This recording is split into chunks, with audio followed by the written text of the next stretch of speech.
Modern technologies today not only make our lives easier, they also allow us to peer into such deep layers of existence that they send chills down the spine. All because what we discover there completely destroys the familiar views of reality, and, in particular, of what happens after physical death. Watch this video until the end, and you will learn what astonishing facts confirm the existence of another world and how the dead attempt to make contact with the living. Since ancient times, people were convinced that the deceased often tried to reach out to their loved ones and convey important information, or at least show that existence does not end after death. This was especially true for those who were deeply in love during their lifetime, or those who sought to reveal the circumstances of their own death. For example, if they were murdered or disappeared without a trace. Materialists, however, consistently attributed such cases to fantasies or, at best, hallucinations. But everything changed in the spring of 1959 when these beliefs unexpectedly found scientific confirmation. The incident was completely unpredictable, but it later compelled many scientists to seriously investigate this phenomenon, and the discoveries they made were so astounding that at first researchers were even afraid to publish them. Let us return to that same 1959 when the Swedish artist Friedrich Jürgenson, who practiced the art of recording bird songs, went out of town to make new recordings with his tape recorder. It seemed like an ordinary task, but after returning home and listening to the tape, he was stunned. The recording contained sounds that could not have appeared under those conditions. For some time, Jürgenson was completely bewildered. He replayed the recordings again and again, changing playback speed, and each time, through the bird calls, he heard an anxious whisper saying, "Friedrich, if you can hear me, be careful. They are watching you." After checking the tape recorder, the artist confirmed that it was functioning perfectly. And at that moment, a cold shiver ran through him. He recognized the voice on the tape. It was the voice of his deceased mother.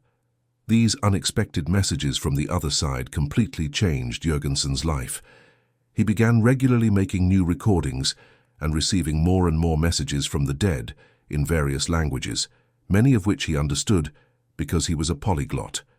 He spoke Russian, Ukrainian, Estonian, and German fluently, and to some extent several other languages. And yet, despite the clear coherence of the messages, Jürgenson initially tried to explain the phenomenon as accidental radio interference. But soon that hypothesis collapsed. He began making recordings so far from any sources of broadcasting that no radio waves could have reached those locations. Thus the artist became fully convinced that modern equipment is capable of capturing from space what is inaccessible to ordinary human hearing. And therefore, the so-called voice of the afterlife, once considered fiction, now received factual confirmation. Humanity effectively approached the understanding of the nature of death and the answer to the question, does life continue after it? It is worth noting that the received messages were short, as if those sending them from the other world were not allowed to reveal too much. Also, most likely, even short phrases required a great amount of energy from the deceased. After many years of experiments, in 1964, Friedrich Jürgenson released his book Voices of the Universe, where he openly announced his discovery to the world. The book instantly became a bestseller and sparked a wave of similar research around the globe. One of the most prominent followers was Konstantin Raudive, a Latvian writer, philosopher, and student of Carl Jung. His early attempts brought no results, but one day he received a brief message. On the tape, a female voice said, "Go." After that, using Jürgenson's method, he managed to record thousands of messages.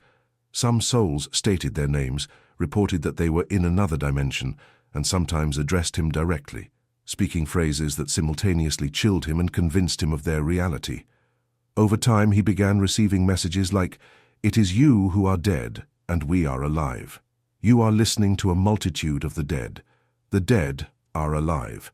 Constantine, there is no death here. The world is death." He also heard a message from his mother, exactly addressing him by the childhood name only she used. This became absolute proof for him of the authenticity of the phenomenon. Following these successful investigations, Raudive wrote the book Breakthrough, dedicated to the phenomenon of afterlife voices. It included only a part of the recordings, and that amounted to 27,000 sound messages. Like Jürgenson's work, it forced many scientists to reconsider their views on this subject. However, not all representatives of the scientific community were ready to accept the authenticity of these recordings.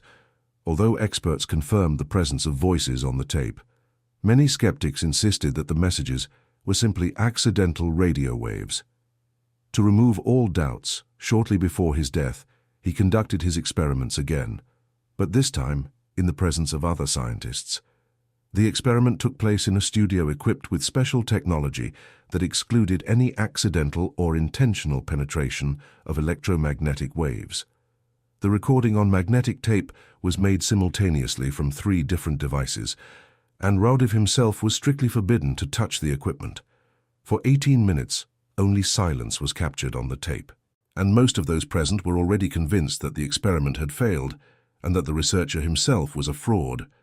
However, after the tape was played back, it turned out that dozens of messages from people who had passed away were present on the recording. It is difficult to put into words the shock and fear that gripped everyone in the studio, for the dead were essentially speaking to them, those whose existence they had recently refused to believe in. For fairness, it is worth mentioning that further study of the phenomenon showed messages are not recorded when the equipment operates in an empty room without a human presence. For this reason, some researchers believe that the magnetic tape captures the thoughts of those present, rather than real voices from another world. But more likely, the explanation is much simpler. A person acts as a kind of conductor of subtle energies, without whom the transmission of a signal from the afterlife becomes impossible. Scientists also discovered that the most suitable reception frequency for voices from the other world is 188.805 thousandths kilohertz. Today it is called the Jürgenson frequency, named after the researcher who first drew attention to this phenomenon. It is noteworthy that Friedrich Jürgenson continued studying the phenomenon of afterlife voices until the end of his days, giving lectures around the world and even predicting that humanity would one day be able to receive such messages through television. And as is known, his prophecy came true. As for Konstantin Raudive, after many personal experiments, he published another book devoted to contacts with the other world, titled Will We Survive Our Death? To this day, this work is considered a classic in the field of paranormal research. The facts and conclusions presented in it explain a great deal about the true state of affairs concerning the mystery of death. In addition to his books, Raudive left behind a large number of tape recordings and protocols. Part of these materials was transferred to a special archive in England, and the other part was placed in a memorial room where visitors can not only see them, but also listen to them. And what is heard on these recordings leaves no one indifferent. They contain the invisible breath of the afterlife, which sends chills even through the staunchest skeptics. It is important to emphasize that even Nikola Tesla himself showed interest in the topic of communication with the dead. The great inventor cannot be accused of gullibility or wasting time. His rational mind was oriented exclusively toward facts. Tesla was convinced that a person's personality traits, character, and consciousness do not disappear after the death of the physical body, but transition into another form of existence. Moreover, he believed in the afterlife so strongly that he worked on creating an electronic device that would allow contact with the souls of the deceased. Researchers of his biography claim that he succeeded in building a device resembling a tape recorder, through which he indeed communicated with the dead.